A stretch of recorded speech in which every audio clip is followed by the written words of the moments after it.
Welcome to online classes. So, we will discuss in this chapter or in this class, chapter 1, part 1, class 6, geography. तो geography आज से हम शुरू करने वाले हैं. We are going to discuss geography and in class 6. अब अगर class 6 में हम geography करेंगे, इसका chapter 1 क्या डिफाइन करता है? chapter 1 किस बारे में बात करता है? What it talks about. So देखा जाए the earth in the solar system. So in solar system, in earth किसका पार्ट है? अर्थ पार्ट है सोलर सिस्टम का. तो हम यही बात करेंगे कि अर्थ और सोलर सिस्टम किस तरीके से कनेक्टेड है, what is the relation between it and how the solar system works. All these things we will discuss in this chapter. So let's start. आ जाइए, शुरू करते हैं. At night, whole sky is filled with shiny objects. Some are bright. बिल्कुल, कुछ क्या होते हैं? कुछ ब्राइट होते हैं, अदर्स डिम होते हैं. कुछ डिम होते हैं, डिम लाइट के होते हैं, कुछ बहुत ज्यादा ब्राइट होते हैं. आप सबने देखा होगा जब आप सब नाइट में अपने स्काई की तरफ देख रहे होंगे तो आप सबने देखे होंगे कई तरीके के स्टार्स होते हैं. कुछ होते हैं जो बहुत ज्यादा ब्राइट होते हैं, कुछ होते हैं बहुत ज्यादा डिम होते हैं. इस तरीके के शाइनिंग ऑब्जेक्ट्स आपने देखे होंगे छोटे छोटे. They all appear to be twinkling. और सब क्या ट्विंकलिंग करते रहते हैं, मतलब बंद चालू होते रहते हैं. ट्विंकलिंग ऐसे करते रहते होंगे, कभी चालू हो गए फिर बंद, फिर चालू फिर बंद, कम ज्यादा होते रहते हैं. तो इस तरीके से ट्विंकलिंग करते हैं वो. A full moon occurs once in about a month's time called full moon night और पूर्णिमा. अब जो एक फुल मून होता है ना, पूरा का पूरा एक फुल का मून होता है, ठीक है. ये मून कब आता है? ये आता है अ मंथ्स टाइम, एक मंथ के टाइम में, कॉल्ड फुल मून नाइट और पूर्णिमा. मतलब एक महीने में एक बार आपको क्या दिखेगा? पूरा का पूरा मून दिख जाएगा. और जब पूरा का पूरा मून आपको दिख गया तो आप उसको क्या कहेंगे? उसको कहेंगे अ फुल मून नाइट, और जनरली वी कॉल इट पूर्णिमा. तो आप सबने देखा होगा पूर्णिमा पे पूरा पूरा चांद होता है. अब फोर्टनाइट लेटर, एक फोर्टनाइट लेटर के बाद क्या हो गया? You cannot see the moon at all, which is called new moon night और अमावस्या. अब अगर एक फोर्टनाइट हम छोड़ दें तो उसके बाद क्या होगा? एक फोर्टनाइट छोड़ दें, थोड़े टाइम के बाद क्या होगा उसके बाद? You cannot see the moon at all. Fortnight आप मान लीजिए हफ्ते 2 हफ्ते का टाइम होता है, तो उसमें अगर हम उसके बाद देखें तो जो आपको ये पूरा का पूरा मून दिखा था ना, अब मून नहीं दिखेगा. Now it has gone from your sky in night. अब अगर देखा जाए तो इसे हम क्या कह रहे हैं? अमावस्या. आप सबने अमावस्या का नाम सुना होगा. अमावस्या मीन्स व्हाट? अमावस्या मीन्स कि there is no moon, there is no moon in the sky, that is called अमावस्या, और may be a new moon night. तो इसके बाद नया मून बनने स्टार्ट हो जाता है. अब सेलेस्टियल बॉडीज के बारे में बात करेंगे. इसके बारे में, सेलेस्टियल बॉडीज के बारे में, कि किस तरीके की सेलेस्टियल बॉडीज होती है. What are the celestial bodies? आपसे क्वेश्चन पूछा जाएगा कि give me some examples of celestial bodies. तो what are celestial bodies? The sun, the moon, all those objects shining in the night sky are called celestial bodies. तो जितने भी objects हैं जो नाइट में शाइनिंग करते हैं उन सबको हम सेलेस्टियल बॉडीज कहते हैं इन द नाइट स्काई. ये आपको ध्यान रखना है. सेलेस्टियल बॉडीज कौन कौन सी होती है? The sun, the moon and all those objects shining in the night sky are called celestial bodies. अब आप सब ये देखिए, नाइट में क्या सन आता है? बिल्कुल. जब नाइट होने वाली होती है, आपने शाम का टाइम देखा होगा, शाम के टाइम पे सन एकदम रेड तरीके का बन जाता है. तो नाइट स्काई में सन भी होता है, मून भी आता है, और ऑल दोज ऑब्जेक्ट जो स्टार्स होते हैं वो भी होते हैं. तो सब क्या होते हैं? सेलेस्टियल बॉडीज होती है जो शाइन करती है. तो हमारा एक क्वेश्चन का आंसर था जो हमने ले लिया. अब चलिए, some celestial bodies are very big and hot. Some celestial bodies किस तरीके की होती हैं? बहुत बड़ी बड़ी होती है.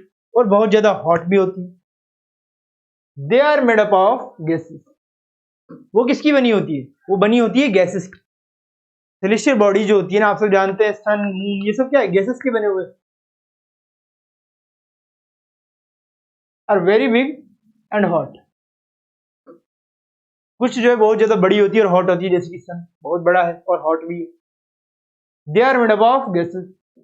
जो ये हॉट और बिग है वो किसका बना होता है? वो गैसेस का बना होता है। अब बात करते हैं हम स्टार्स की, कि भाई स्टार्स किस तरीके के होते हैं। तो स्टार्स आर सेलेस्टियल बॉडीज, क्योंकि वो नाइट में शाइनिंग करती है स्काई में, which have their own heat, उनकी खुद की हीट होती है, and light which they emit in large amounts. The sun is a star. अब यहाँ पे स्टार की एक डेफिनेशन ये क्या दी हुई है? स्टार जो सेलेस्टियल बॉडीज होती हैं, और वैसी सेलेस्टियल बॉडीज जिनके पास खुद की हीट होती है और खुद की लाइट होती है, जो एमिट करती है लार्ज अमाउंट में। तो सन क्या होता है? सन एक स्टार है, सन के पास खुद की हीट है, खुद की लाइट है, और वो एमिट करती है अपनी हीट और लाइट को लार्ज अमाउंट में पूरे अर्थ पे। तो क्या हो गया भाई? सन इज अ स्टार, क्योंकि स्टार की डेफिनेशन को एक तरीके से संतुष्ट कर रहा है। अब आता है क्या? कॉन्स्टेलेशंस के बारे में डेफिनेशन। आपसे पूछा था what is a star? Star is a thing, और स्टार इज अ पार्टिकल, और star is a celestial body which has its own heat, light, and it emits its light or heat in large amount. That is called star. And sun satisfies this definition. So, sun is a star. अब आता है constellation. Constellation में कई तरह के groups होते हैं। देखिए, in the night sky various patterns are formed by different groups of stars. आप सबने देखे होंगे, आप सब देखिए, एक बार गौर करिएगा। जब भी आप सब नाइट में स्काई की तरफ देखेंगे तो आपको कुछ स्टार्स के अलग अलग रूप दिखेंगे, कुछ कुछ कॉन्स्टेलेशंस दिखेंगे, अलग अलग डिफरेंट जो है उनके पैटर्न्स होते हैं। कुछ एकदम सीध लाइन में होते हैं, कुछ एक टी शेप में होते हैं, कुछ अलग ही शेप में होते हैं। तो इस तरीके कई तरीके की शेप में होती है। तो इस तरीके के जो स्टार्स होते हैं उनको क्या कहते हैं? हम कॉन्स्टेलेशंस कहते हैं, क्योंकि वो कोई ना कोई एक पैटर्न बना रहे हैं। अब उर्सा मेजर और Big Bear is one such constellation. तो भाई ये उर्सा मेजर और बिग बियर क्या है? इसी तरीके का एक कॉन्स्टेलेशन। तो देख लेते हैं भाई उर्सा मेजर ये किस तरीके का है। कॉन्स्टेलेशन बता रखा है हमें, क्या बता रखा है? कि उर्सा मेजर ये सब एक तरीके का क्या है? कॉन्स्टेलेशन। ठीक है। उर्सा मेजर में किस तरीके की चीजें होती है? उर्सा मेजर में आपको दिखेंगे ये स्टार्स जो है लाइनिंग में होते हैं, ये यूं यूं यूं, ये 3 स्टार देखे होंगे आपने। ठीक है, ये क्या होते हैं? एकदम लाइन में होते हैं, सीधे। इस तरीके की उर्सा मेजर की कंडीशंस होती है। और बिग बियर भी कहते हैं हम इसको। इस तरीके के कॉन्स्टेलेशंस होते हैं। एग्जांपल हमने देख लिया उर्सा मेजर का। अब one of the most easily recognisable constellations is the Saptarishi, और सप्त 7 मीन सप्तऋषि सेजेस, 7 ऋषि सेजेस। तो 7 स्टार होते हैं। उनसे क्या कर सकते हैं हम? उनसे हम एक तरीके से पोल स्टार की तरफ देख के कोई डायरेक्शन पता कर सकते हैं। तो it is a group of 7 stars. ये किसका है? 7 स्टार्स का ग्रुप होता है that forms a part of Ursa Major constellation.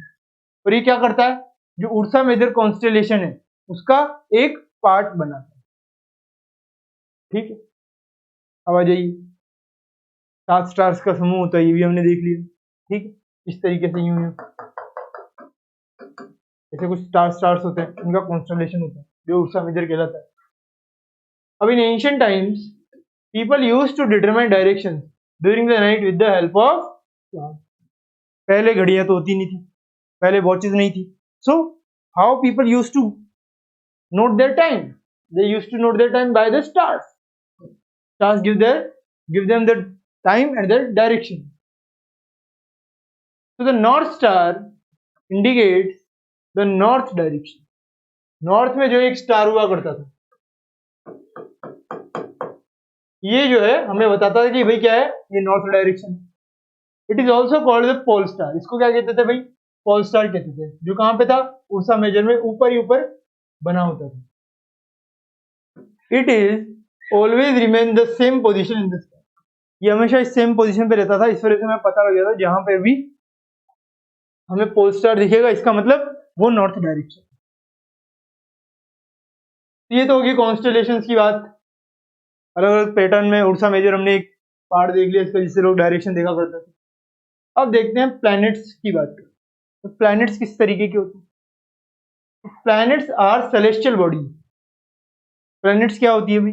Planets जो है सेलेस्टियल बॉडीज होती है that do not have their own heat and light. ये आप ध्यान रखिए। स्टार्स में मैंने आपको बताया था it's they have their own light और their own heat, but planets में क्या होता है? They don't have their own heat और लाइट। सेलेस्टियल बॉडीज तो दोनों ही है मगर। अब they are lit by the light of the stars.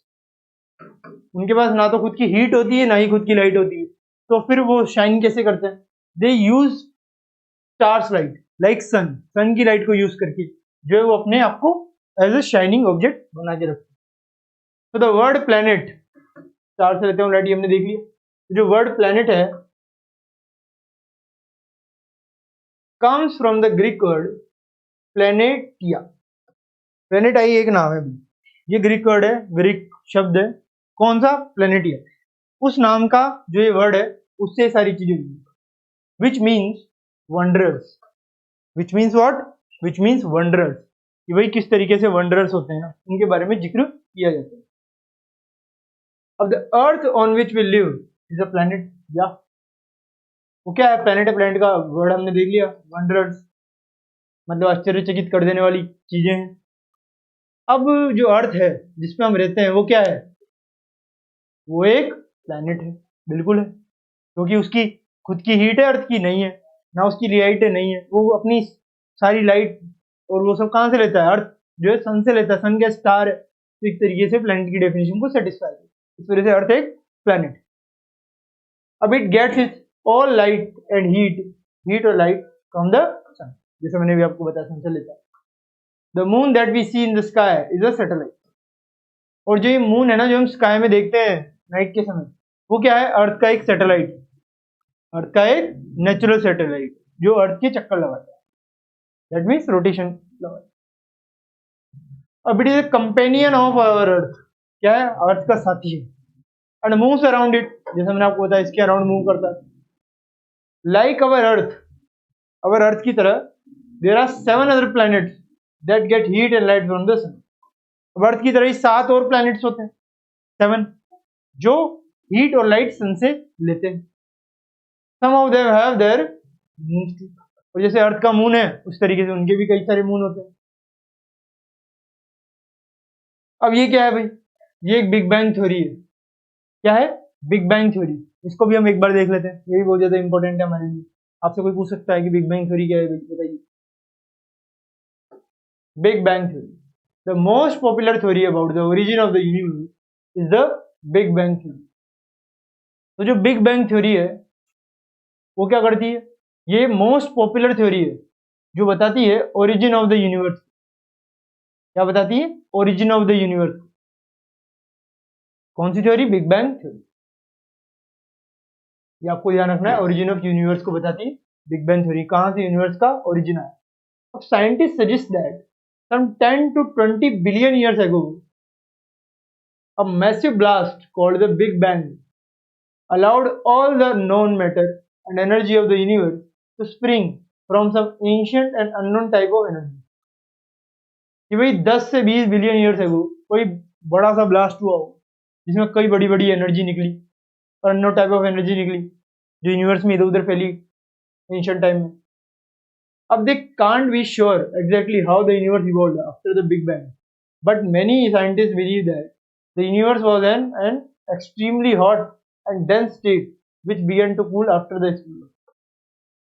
अब उन्हें ये तो नहीं पता कि भाई जब कोई बड़ा धमाका हो गया, कोई बड़ा बिग बैंग नाम का ब्लास्ट हुआ होगा तब ये सारी एनर्जी वगैरह आई होगी, बट उनको ये नहीं पता कि भाई बिग बैंग के बाद आखिर ये यूनिवर्स बना कैसे।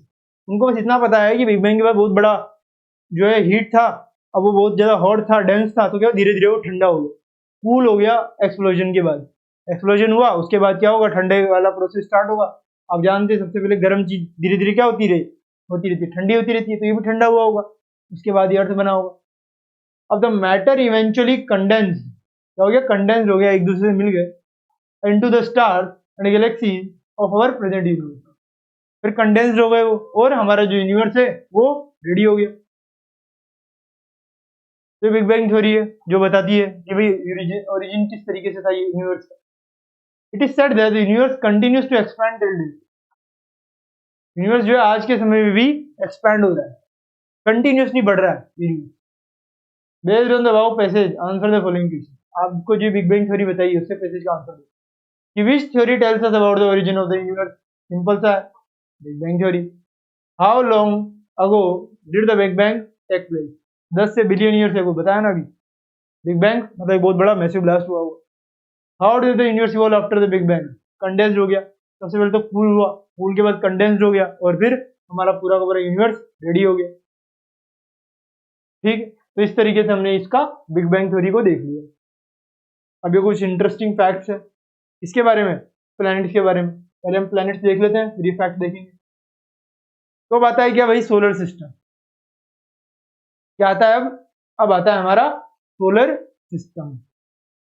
चलिए देखते हैं सोलर सिस्टम को।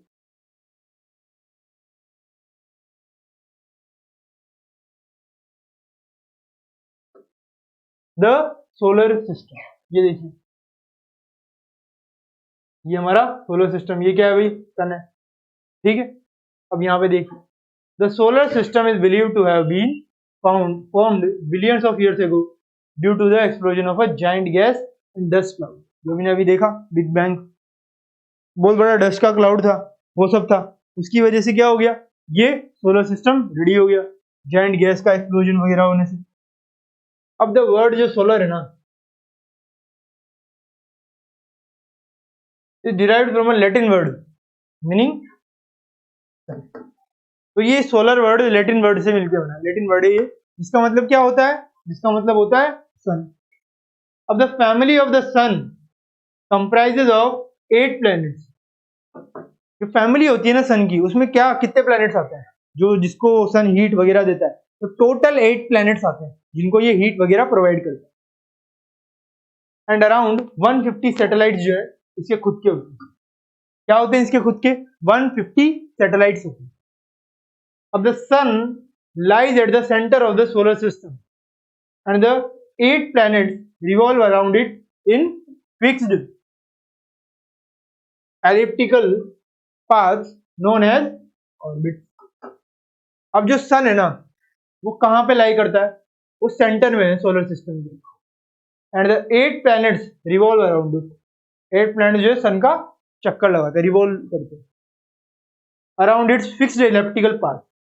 कौन से पाथ में रोटेट करते हैं भाई, इलेप्टिकल पाथ। इलेप्टिकल पाथ किस तरीके का होता है, यूं करके यूं, फिर यूं करके यूं, फिर यूं करके यूं, फिर यूं करके यूं, इस तरीके के इलेप्टिकल पाथ में जो है वो क्या करते हैं, ऑर्बिट होते हैं, उसमें रोटेट करते हैं अराउंड सन। ठीक है, अब the sun gravitational pull attracts all the other heavenly bodies in the solar system towards the itself and keeps the planets orbiting around it. क्या करता है सन जो है ना, उसका ग्रेविटेशनल पुल जो होता है, ये जितने भी प्लैनेट्स है ना जो यहाँ पे सन के पुल की वजह से एकदम अपनी फिक्स स्थिति में बने रहते हैं और सन के अराउंड रोटेट करते रहते हैं। तो हमने ये तो देख लिया कि भाई किस तरीके के होते हैं। अब हम देखते हैं सन के बारे में, क्योंकि सन सबसे बड़ा इसमें फैक्टर है, क्योंकि इन सारे प्लैनेट्स को जो लाइट है, हीट है, कौन दे रहा है, वो सन ही दे रहा है, तो सन ही सबसे बड़ा है यहाँ पे। तो चलिए देख लेते हैं। The sun is the largest object, sun क्या है भाई, sun largest object in the solar system. तो सोलर सिस्टम का जो लार्जेस्ट ऑब्जेक्ट है वो कौन है, वो है सन। ठीक है, it contains 99.8% of the total mass of the solar system. बहुत बड़ा मैसिव जो सबसे बड़ा स्टार है वो कौन है, सन। 99.8% टोटल मास उसका solar system. It is mainly made up of hydrogen and helium gas. ये जो हाइड्रोजन और हीलियम गैस का, एक तो क्या होगी हाइड्रोजन और एक क्या हो गई भाई He, दैट इज हीलियम। तो ये दोनों गैस का बना हुआ है। अब it is about 150 million kilometre, कितना दूर है देखिए, 150 मिलियन किलोमीटर्स अवे है ये फ्रॉम द अर्थ से, and its light rays take about 8 minutes to reach us. तो जो ये सन है उसकी जो लाइट है हम पर पहुंचने में 8 मिनट्स लगते हैं, क्योंकि कई तरीके के अदर ऑब्स्टेकल्स होते हैं, कई तरीके के ऑब्जेक्ट्स होते हैं जो उसे प्रभावित करते हैं। अब it has a surface temperature of over 6000 degree centigrade. इसका टेम्परेचर देखिए कितना ज्यादा हाई है, 6000 डिग्री सेंटीग्रेड इसका टेम्परेचर। इस सन के बारे में कुछ पॉइंट्स है, लार्जेस्ट ऑब्जेक्ट वगैरह। अब the light of the sun is reflected by the planets which allows us to see them. अब क्या है कि सन की जब लाइट पड़ती है ना, तो अर्थ है, ये प्लैनेट्स वो क्या करते हैं, उसको रिफ्लेक्ट करते हैं। That's why we can see earth और सी सन। हम सन को इसी वजह देख पा रहे क्योंकि अर्थ और ऐसे प्लैनेट जो है रिफ्लेक्ट करते हैं जो भी लाइट वगैरह आती है, हीट वगैरह। ठीक है, ये हमने देख लिया। अब ये डू यू नो का यहाँ पे कंसेप्ट दिया हुआ है, इसको भी हम देख लेते हैं। सोलर के बारे में बताया हुआ है। Sol in Roman methodology is sun god. Sol का मतलब क्या होता है, सोल का रोमन मेथोडोलॉजी में सन गॉड। और solar means related to the sun. Solar का मतलब सन से related. The family of the sun is therefore called solar system. इस वजह से जो फैमिली है सन की उसे क्या कहते हैं भाई, सोलर सिस्टम कहते हैं। अब इस तरीके से आप कई तरीके की चीजें देख सकते हैं। As many words using the word solar on your own as you can. बता सकते हैं आप सोलर को वर्ड का यूज कर। It is not that important. अब हम देखेंगे क्या भाई, प्लैनेट्स। हमने देख लिया इस सन के बारे में, ये क्या सन है। अब हम देख रहे हैं क्या प्लैनेट्स के बारे में। अब हम क्या देख रहे हैं प्लैनेट्स के बारे में। हमने क्या देख लिया, हमने ये सन के बारे में देख लिया। सन के बारे में देखा नहीं देखा। अब हम किसके बारे में देखेंगे, अब हम देखेंगे प्लैनेट्स के बारे में। तो planets are the heavenly bodies that revolve around the sun in a fixed orbit. जो प्लैनेट्स होते हैं वो क्या होते हैं, बहुत ज्यादा हेवीली बॉडीज होती है। ठीक है, जो रिवॉल्व करती रहती है अराउंड द सन। मैंने आपको पाथ बताया था, इलेप्टिकल पाथ। उसमें फिक्स्ड ऑर्बिट से इनकी, उसमें ये सन के अराउंड मूव करती है सारी के सारी, जितने भी मैंने आपको यहाँ पे प्लैनेट्स बताए। ठीक है, अब इन ग्रीक, ग्रीक में क्या होता है, the word planet means wanderer. जैसे मैंने आपको बताया था प्लैनेट का मतलब वंडरर होता है ग्रीक में, ऊपर भी आपको इंट्रो में भी बताया था। अब प्लैनेट्स आर नॉन लुमिनस। क्या है भाई, लुमिनस नहीं है। That is they do not have their own light. अब लुमिनस का मतलब क्या है, इसका मतलब इनके पास इनकी खुद की कोई लाइट नहीं होती। मैंने आपको बताया था प्लैनेट्स जो लाइट लेते हैं किससे, उनसे। ठीक है, इनकी डेफिनेशन ये होती है कि they have to grab light और heat from the other system that is called sun in this matter. अब they reflected the light of the sun. अब सन से लाइट आई, इन्होंने क्या किया, उसे रिफ्लेक्ट कर दिया,